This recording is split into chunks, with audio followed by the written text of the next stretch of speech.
Zecharia Sitchin's translation of 14 Tablets of Enki, the complete history of Anunnaki. Deshe News Post reports Zecharia Sitchin, 1920 to 2010, an eminent Orientalist and biblical scholar, was born in Russia, grew up in Palestine, where he acquired a profound knowledge of modern and ancient Hebrew, other Semitic and European languages, the Old Testament, and the history and archaeology of the Near East. A graduate of the University of London with a degree in economic history, he worked as a journalist and editor in Israel for many years prior to undertaking his life's work, The Earth Chronicles. Zecharia Sitchin shocked the historical and archaeological world after he published his series of books on Anunnaki gods who arrived from planet Nibiru around 445,000 years ago. According to him, these ancient astronauts touched down in one of Earth's seas and established Eridu, home in the faraway.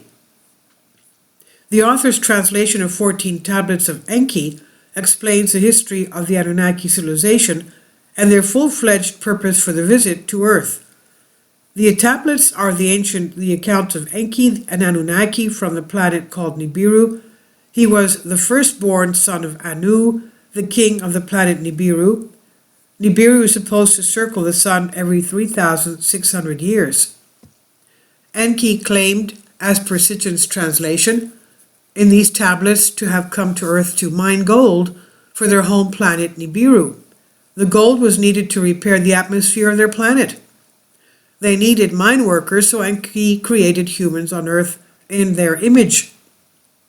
Though there's a lot of skeptics in the story of Anunnaki, numerous scholars and theologians have begun to recognize that the biblical tales of creation of Adam and Eve, the Garden of Eden, the Deluge, the Tower of Babel are in fact product of ancient texts written down thousands of years ago before ancient Mesopotamia by ancient Sumerians.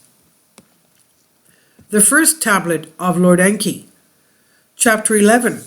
This tablet explains what appears to be to us an atomic war on Earth between the Anunnaki. The evil wind seems to be a radioactive cloud that kills everyone in its path, gods and mankind. One very interesting part is it says it is the worst thing that happened since the deluge, the flood.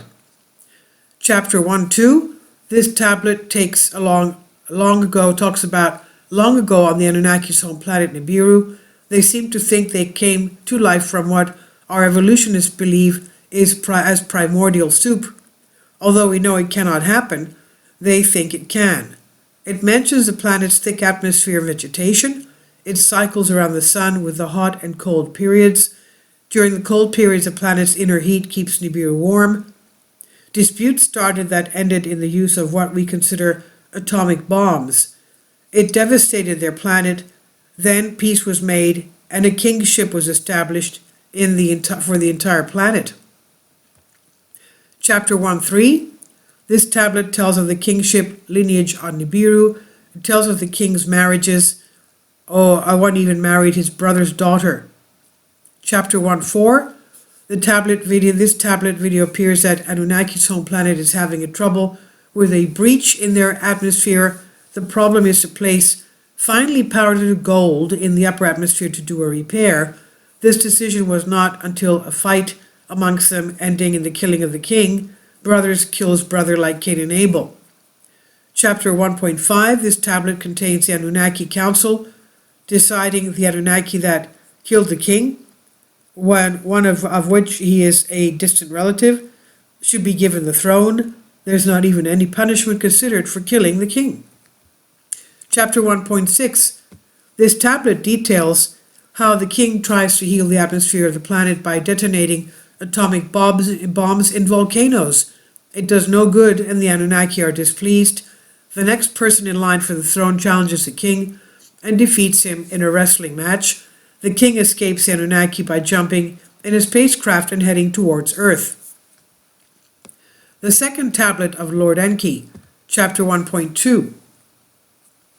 This tablet tells of the defeated king's escape from Nibiru with a plan to go to snow-covered Earth. The spaceship he took had atomic bombs on it and his plan was to blow a path through the asteroid belt which had kept the Anunnaki from going to Earth. Chapter 2.2 describes the defeated king's arrival on Earth. Chapter 2.3, this tablet tells of the defeated king's first days on Earth, and finding the air, fruit, and fish good, also found traces of the gold and Nibiru planet needs for its repair of the atmosphere. He calls the new king of Nibiru and wants to make a deal. The third tablet of Lord Enki, chapter 3.1. This tablet tells of the defeated king's attempt to bribe the new king with his knowledge of the gold on Earth and have his kingship reinstated. Chapter 3.2. This portion has the ending of negotiations. A team will be sent to Earth to see if there is gold. If there's gold, the defeated king will have another wrestling match with the new king for the throne. Chapter 3.3, the following tablet, has the Anunnaki traveling to Earth. They briefly stop on Mars for water. Their spacecraft apparently runs on water. Then they proceed to Earth and land there. Chapter 3.4. This portion tells of the first 6 days on Earth of the advanced team of Anunnaki, plenty of food, water, fish, and animals. Chapter 3.5. This portion describes the Anunnaki team leader declaring of the 7th day as a day of rest. Metals were processed from the waters. The day, month, year were given their names. Chapter 3.6. This portion of the tablet tells about the searching and finding gold, and not in great quantities. The remaining atomic bombs on the defeated king's spacecraft were taken out of the spacecraft and hidden in a cave. They were not to be used again to make a way through the asteroid belt. An Anunnaki team member leaves Earth to take the first baskets full of gold to Nibiru. The fourth tablet of Lord Enki, chapter 4.1. The tablet starts off with a spaceship with the first baskets of gold arriving. Word was received from Earth the largest deposit of gold are underground. A high-ranking Anunnaki was placed in charge of the Earth's operations. He departed Nibiru and arrived on Earth. Chapter 4.2. This portion of the tablet has a new king of Nibiru coming to Earth to see for himself where the gold is underground. A plan is developed to see who of his sons will go back to Nibiru and which one will stay and command operations on Earth. This is needed to be done because of rivalries between his two sons due to both being eligible for the next kingship. Chapter 4.3. This portion has the new king and his two sons drawing lots to see what jobs they will perform. When decisions are announced, the defeated king restates his case for the second wrestling match for the throne. The wrestling match ends with the new king again beating the already once defeated king. After the end of the match, the defeated king bites off the male member of the new king and swallows it.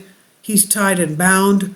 While the new king is healing, the belly of the defeated king swells from the semen of the king's male member. A court convenes and is decided what to do with the defeated king. The new king's son wants to kill him. Chapter 4.4.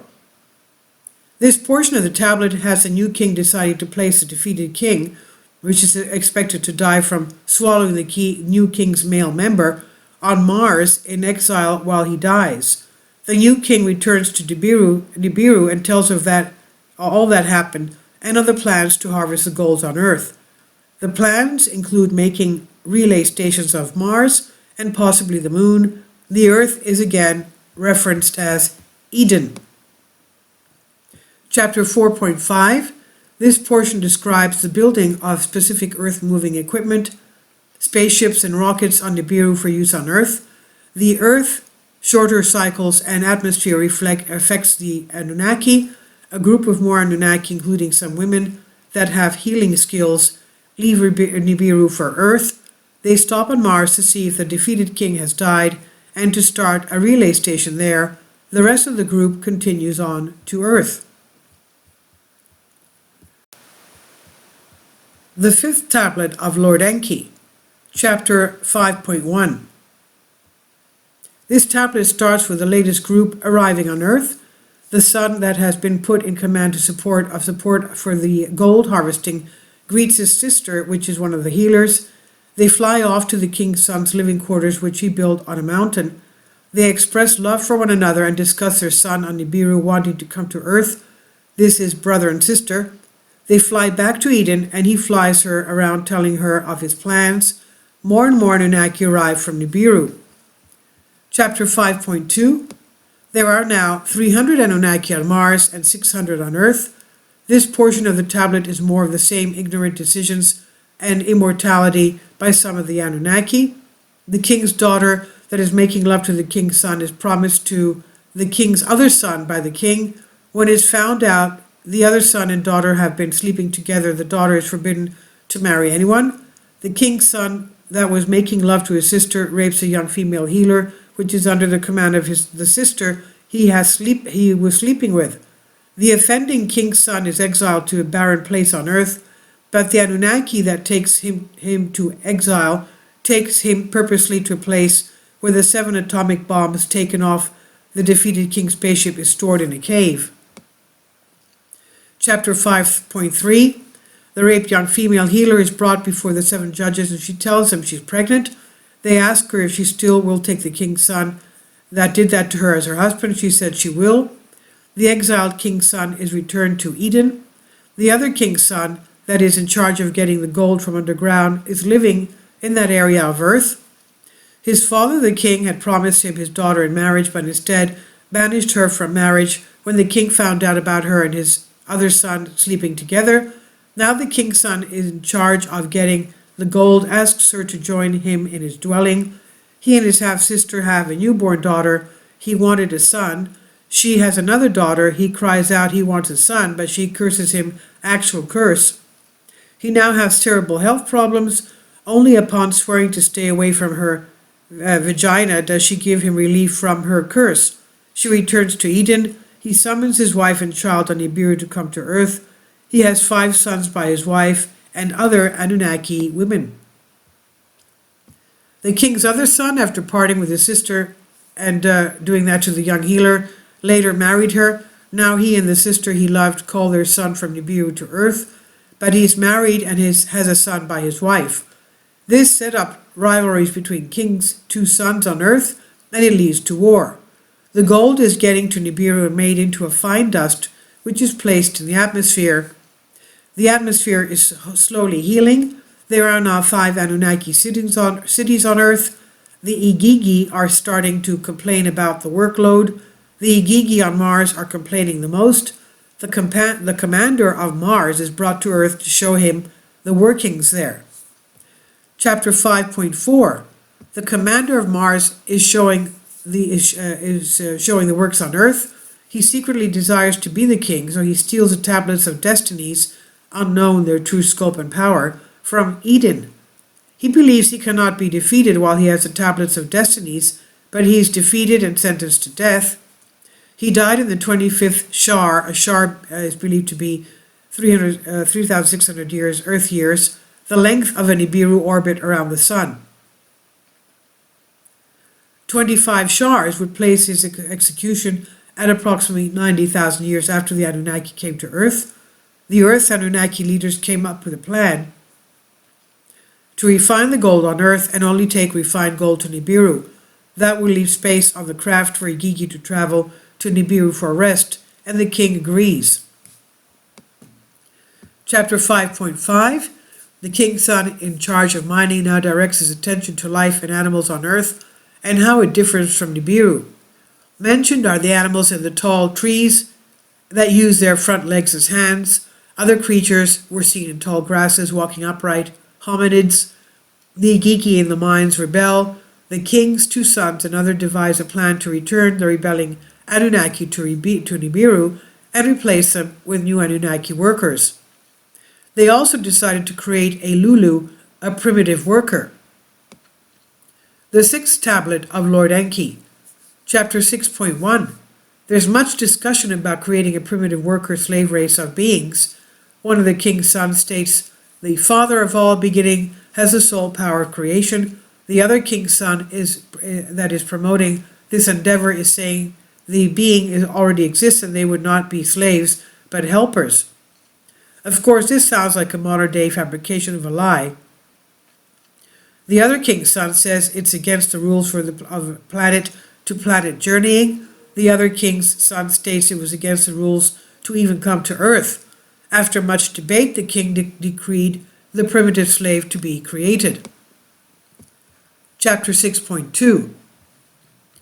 The more I have researched this, the more I have believed the Anunnaki, especially the king's son in charge of mining, had created the mythical creatures of old.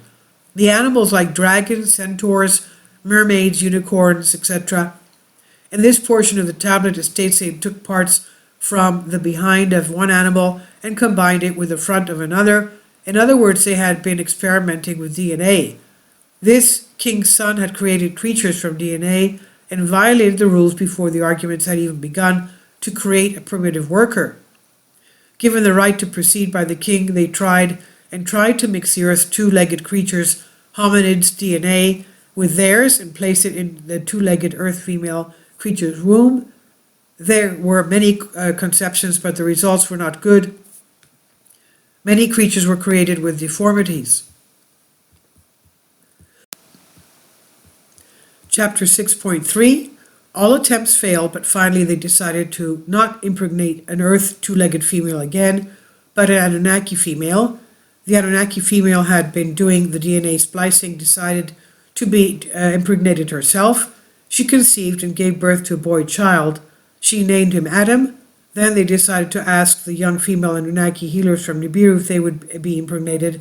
7 stepped up forward to do this. Chapter 6.4.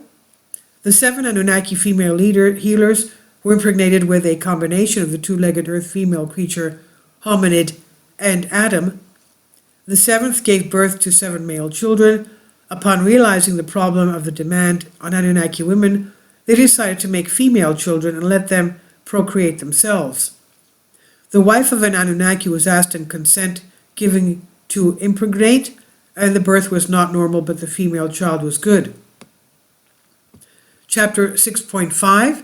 7 more females were created for the 7 males. Adam and Eve are moved to Eden, the main Anunnaki city, and the 7 males and females are placed in cages among the trees. So much for not being slaves. The time for them to procreate has come and gone. No conceptions. Some DNA is taken from the king's son and woman that was doing the DNA splicing and placed in Adam and Eve. Adam and Eve are then left to roam Eden as they please. Chapter 6.6.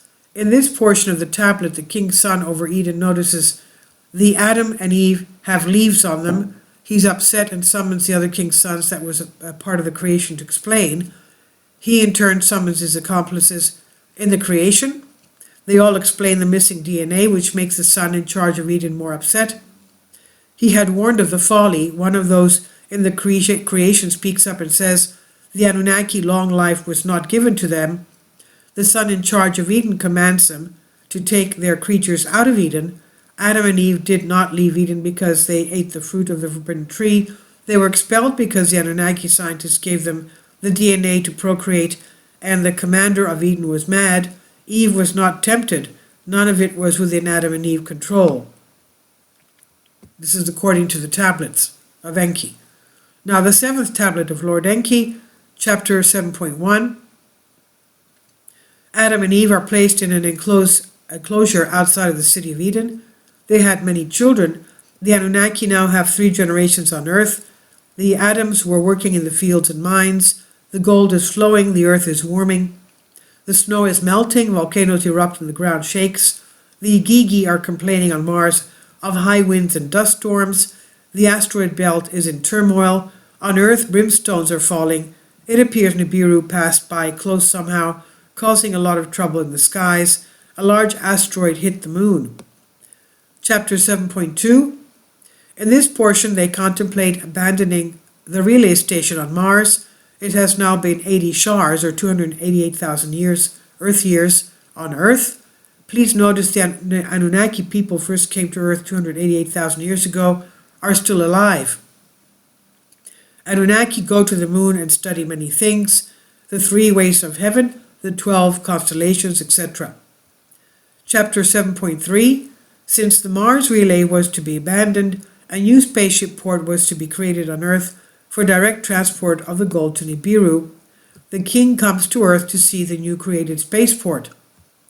Chapter 7.4. Division begins again between the king's sons and their offspring. The primitive workers, Adams and Eves, are captured outside of the city of Eden and brought into the city. They're given chores and jobs to do. In those days, grains and sheep were not brought to earth. The king's son had created mankind as a new scheme, but he noticed that mankind is reverting backwards. Chapter 7.5. The king's son who created Adam and Eve was observing the Adam and Eves. One day he spied several young Eves and decided to impregnate them with his sperm. They gave birth. It's now the 90th second Shar, 331,200 years.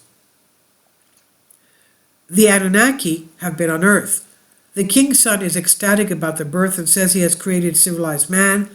He wants this to be a secret. He tells his vizier to secret the two children into his house and say that they were found in reed baskets in the bulrushes. The king's son and his wife raised them. The king's son very deceitfully passed them off, not as his offspring, as a new, more intelligent generation of Adam and Eve's. He calls for grains and ewes to be brought to earth so they may herd the sheep and harvest grain. Once the male and female children procreate, give birth to two sons, Cain and Abel, the king on Nibiru wants the earthling males to come to Nibiru for a visit. The 8th tablet of Lord Enki. Chapter 8.1. The spacecraft to pick up the male arrives. The king's son sends his other offspring along to accompany the male. The king's son tricks the male by telling him not to eat or drink the long-life things because it is poison and he will die. The craft leaves and they arrive on Nibiru. The king sees his grandchildren and an earthling for the first time. Chapter 8.2. On Nibiru, the earthling is offered the long-life bread and elixir. He does not eat or drink. The king becomes offended and asks him why not. He said he will die. One of the king's grandsons gives the king a tablet given to him by his father for the purpose of giving to his father the king. The king reads it and understands the earthling male is the offspring of his son. The king's son wants the earthling to return to earth and it be his lot to live and die on earth. The real reason the king's son did not want him to eat or drink the long-life food was because of concerns over any future kingship disputes since he was his son. The earthling and one of the two grandsons returned to earth. Chapter 8.3. The twin sons, Cain and Abel, are shown how to dig water canals and harvest grain, while the other one is taught to herd sheep and spin wool. At the first harvest there is a celebration and the two twin earthling men make their offerings to the king's two sons. The celebration is had. Later, Cain is unhappy that one of the king's sons did not praise him for his effort. Cain and Abel fight because of this, and Abel is killed. Chapter 8.4. This portion of the tablet tells the story of events after the killing. Cain is exiled. Chapter 8.5.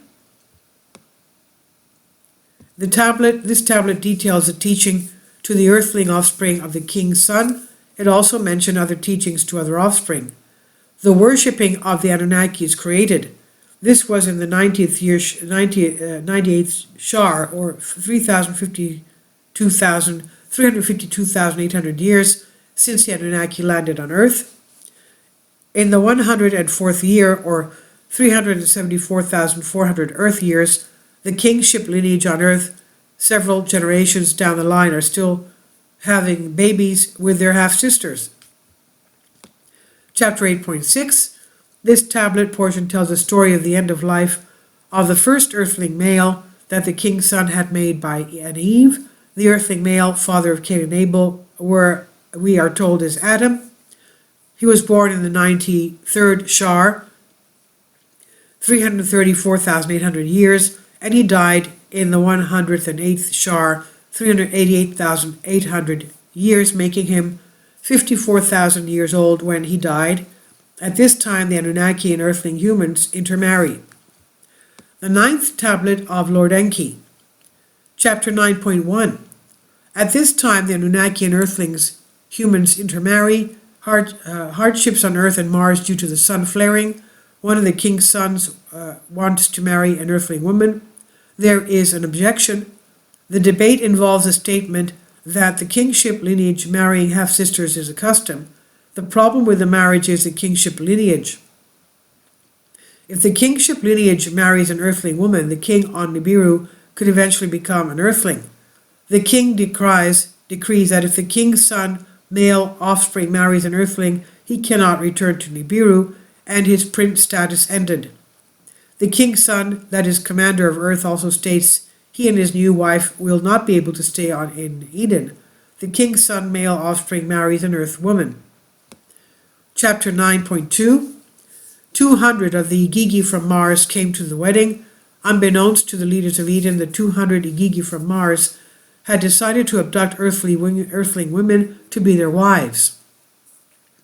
After the wedding, they did this deed. The Earth Commander, which has always been against the creation of mankind, is sorrowful. They have destroyed their original mission. Once the sacred mission is now one evil deed after another. Now the earth will be overrun by mankind. The king's son's male offspring that had just gotten married was basically banished to another land across the sea. There he invited the Igigi that had taken earthling wives. The king's son had created mankind, has taken a fancy to a married earthling woman. He asked his son that married an earthling woman that resides in the new land to ask for the earthling woman's husband to be transferred there. The king's son that created mankind now visits the new land often and watches and seduces the woman. Biblical story of David and Bathsheba. Chapter 9.3. Bathsheba becomes pregnant and has a child. The first white-bodied, blonde-haired, blue-eyed earthling born in the 110th Shar, or 396,000 years after the arrival of the Anunnaki. There are plagues and starvation on Earth. The Earth Commander feels the Earth mission has become perverted and loathes the earthling mankind. The cries of the earthlings has become loud, so much so that Earth Commander cannot sleep. One Anunnaki wanted to teach the earthlings the art of healing. The Earth Anunnaki Commander said no. Water would not come from its sources where the earthlings lived. Vegetation did not grow. The Earth Commander forbade any teaching or help to the earthlings. He wanted the earthlings to perish. For one Shar, 3,600 years, the earthlings ate grasses. This continued for about 5 Shars. There are black spots on the sun. The savants on Nibiru tell of the planets moving during the next passing of the sun by Nibiru. Chapter 9.4. The savants on Nibiru tell the earth glaciers are melting and they will lose their footing. The sliding of the glaciers will produce a great wave that will deluge the land. Earth will be overwhelmed. The king on Nibiru tells Mars and Earth to prepare for evacuation. A head savant comes to Earth with a message from the king. He informs him that returning Anunnaki to Nibiru have become afflicted by becoming used to Earth cycles and not being able to adjust back to Nibiru's longer cycles. They die more quickly. One of the king's sons knew of this, but the other king's son, which is the commander of Earth, is angered. He's angry that the earthling were becoming as them and they were becoming as earthlings. He feels they are imprisoned on planet Earth and once were masters and now they are slaves. The savant tells them they are to remain on Earth. They are to go aloft in spaceships to wait out the calamity. The other Anunnaki are to be given the choice of returning or waiting out the calamity. The Anunnaki that married Earth women must choose between their wives and departure. This tablet implies the deluge is a natural event. In the Bible, God promises not to let mankind again be destroyed by flood. The Anunnaki are gathered together and told of the event to happen and their choices. Each decide to stay or leave. Chapter 9.5. The Anunnaki have made their choices. Afterwards they inquire about the fate of mankind. The Earth Commander declares they shall perish. The Anunnaki shout back they must not die. The Earth Commander admonishes his brother that created them in the first place against his wishes, that he went behind his back and interfered with his own creation. The Earth Commander makes each Anunnaki swear an oath. Assignments for preparations are given. Spacecraft are assigned. The king's son that created mankind goes behind his brother's back once again and decides to collect the DNA of the animals. The earth rumblings grow. The 10th tablet of Lord Enki. Chapter 10.1. This tablet tells of the king's son that created earthlings, receiving a dream that tells him to inform Noah of the water disaster to come. Noah is to build a sturdy boat to save his family in the coming flood. Chapter 10.2. Noah tricked the people into helping him build a sturdy boat. The sixth day, the navigator arrived with a box of animal DNA. The time of the flood was the 120 shars, that's 432,000 years. Noah was 10 shars, 36,000 years old. The deluge was a combination of wave and rain. I surmise the wave came from the dislodged southern polar ice cap, and it also rained many days. This all came about by Nibiru in its orbit passing close to Earth. Chapter 10.3. This portion of the tablet tells of the flood and the settling of Noah's boat on the mountain next to Ararat. The Anunnaki came back to Earth. The Earth commander finds Noah and is ready to kill his brother over his deceit. When all this is explained, he is calmed. The only thing left that is not buried of their cities is a landing pad for the spacecraft. Chapter 10.4. Upon the Anunnaki returning to Earth, they see utter devastation. Mars has lost its atmosphere and the water is dried up. On Earth, the Anunnaki organize and set chores to rebuild. Chapter 10.5. Nibiru has been damaged by the pulls of Mars and Earth.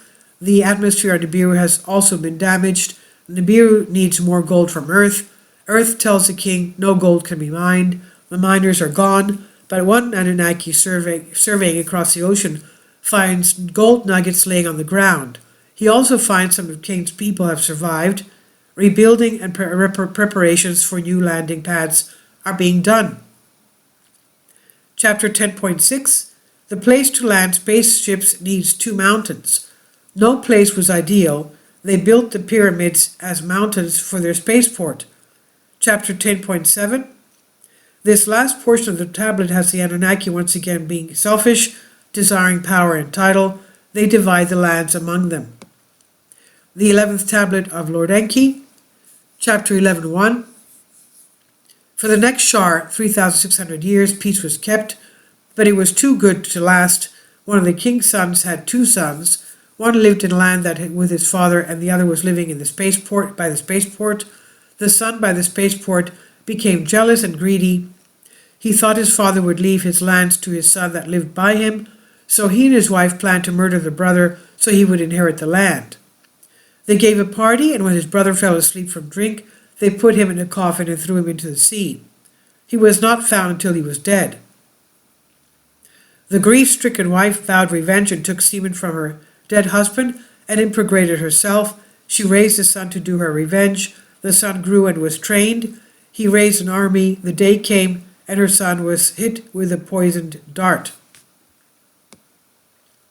Chapter 11.2. In this portion of the tablet, her son defeats the uncle that killed his father. He had fallen to earth in his craft. He is blinded and his testicles squashed.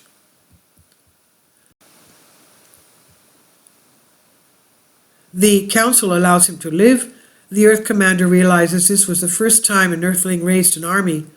He surveys his position of having spaceports in places and on lands he does not control. He summons his 3 sons and has built a spaceport unknown to other Anunnaki. Another love interest has sprung forth. This time it is between descendants of each of the king's sons. All but one looks forward to it bringing peace. Chapter 11.3. In preparation for the wedding, it is the custom for a female relative to dress the bride. During her dressing, the bride tells of her plans for her husband. The plans are so grandiose, the female relative tells the groom's father. The father is alarmed and fears the king's other son's kingship lineage will get the advantage. So his plan is to have his daughter be impregnated by her brother, the groom. This was the kingship lineage stays intact on their side of the family. How he would know the offspring would be male, I do not know. After he impregnates his sister, he falls asleep. He has a dream of death. When he wakes, he tells his sister, who thinks he will be accused of raping her. He runs from the city and ends up by a waterfall. The rocks are slippery, and he falls to his death. This last part is confusing. There would be bride rushes to the place where her groom's body lay. She is accused by her sister of wanting to be impregnated by her groom's brother. The advisor to the bride's sister says the sister should curse her with 60 plagues. The king's son that created mankind and is also the groom's grandfather fashions two bloodless emissaries that cannot be harmed by death rays to go and retrieve the bride. The advisor to the bride's sister shoots the two emissaries with a ray, but it does not affect them. The advisor then shows him to the lifeless body of the bride, which is hanging from a stake. The two emissaries direct a pulsar, an emitter on her, put a plant of life in her mouth, and sprinkle her body with the water of life. Chapter 11:4. This portion explains some of the confusion of the last portion. The bride had gone to the underworld in search of the groom's body, the underworld in olden times being the place of death. The two emissaries bring her back to life and proceed to leave the underworld, taking along the groom's body. The bride wants revenge and demands the death of the groom's father, even though he did not kill his son. The bride seeks revenge by starting a war. It ends with the father of the groom trapping himself in a chamber of the pyramid. He has entombed himself and will die there if nothing is done. His father makes a deal where he will be exiled and give up kingship lineage. For everything these Anunnaki do and have done, this seems unfair. But the Earth commander is playing politics and has gotten the upper hand. His brother is, by being older, should be the next king, but by this event, the kingship lineage almost ensures the kingship will never be his brother's lineage. Chapter 11:5. This portion deals with rescuing the father from the chamber tomb and damage done inside the pyramid to the stones, beams, and beacon. The Earth commander also reassigns lands. This brings up another question he has for his father, the king. The Earthlings are multiplying faster than the Anunnaki. How do the Anunnaki get the Earthlings to obey and serve them? The king decides to come to Earth one more time. Chapter 11:6. The spaceship beacon is relocated. The Earth commander reassigns lands.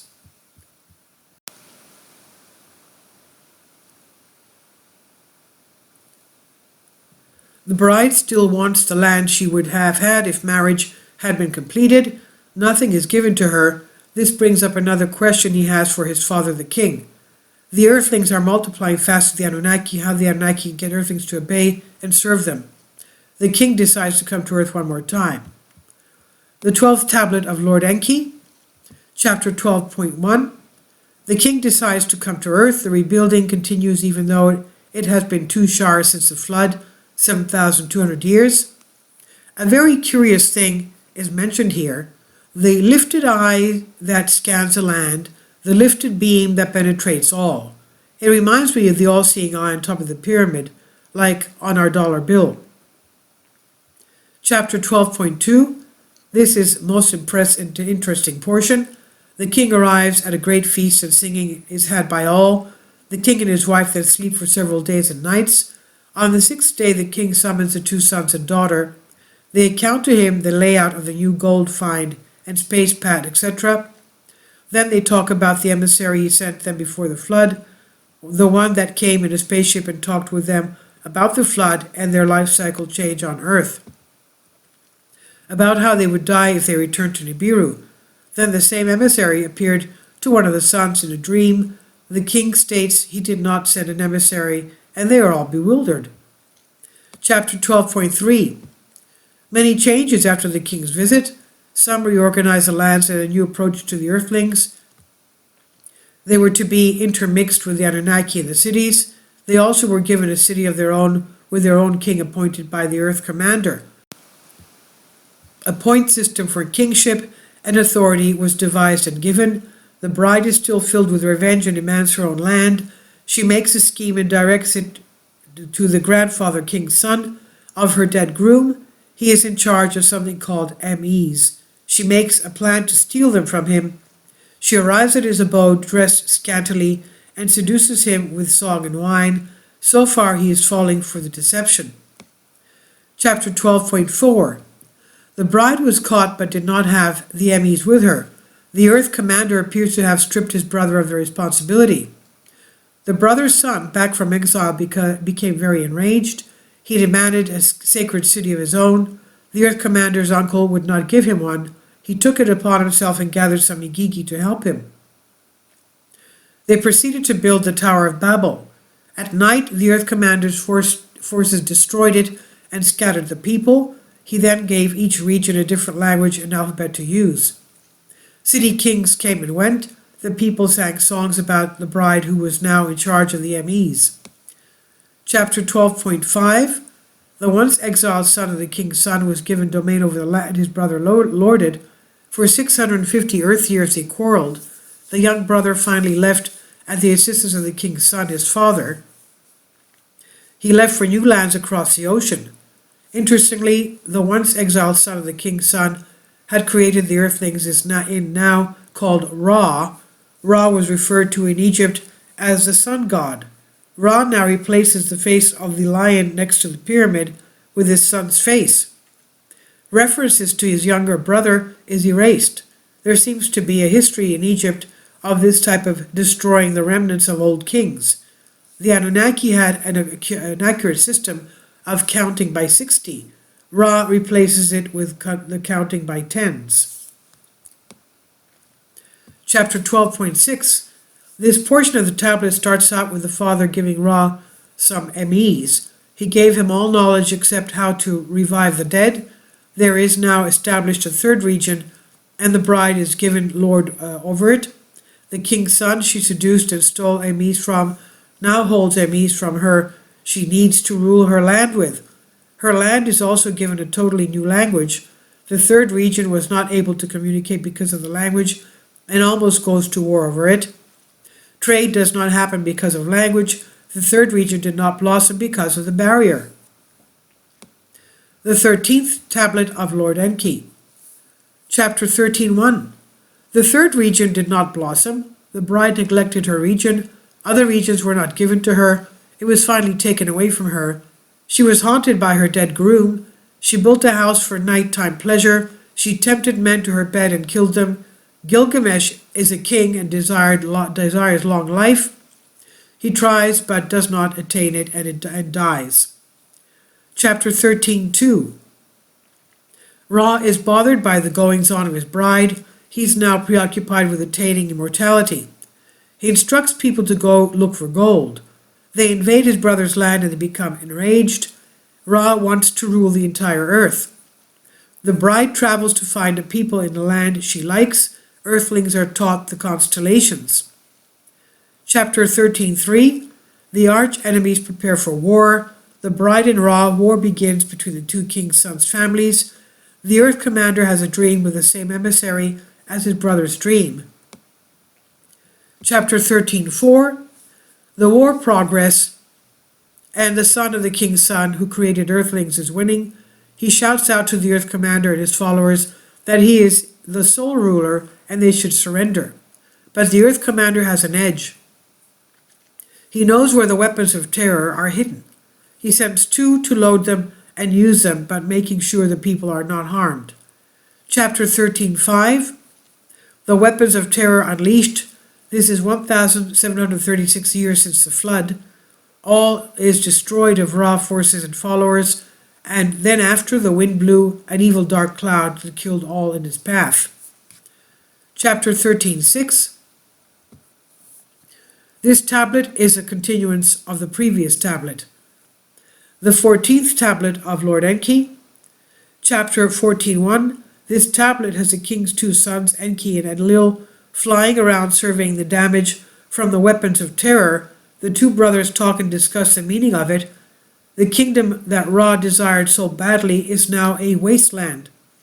The Earth Commander tells his brother that what Ra wanted he can have, what he sowed he can now reap, the radioactive land. As for the Earth Commander, he is going westward to where the gold field is to complete the original mission. So maybe that's how North Africa became a desert after it was a tropical area. This is by Deshi News Post, guest post on Collective Spark. Please leave your comments. Thank you for your support. Kindly support my Patreon account. The daily posts are 5 videos daily, and they are totally different from what I have on my YouTube channel. Thank you so much for your support and that you find all my content so interesting. You'll find the Patreon account details in the description box.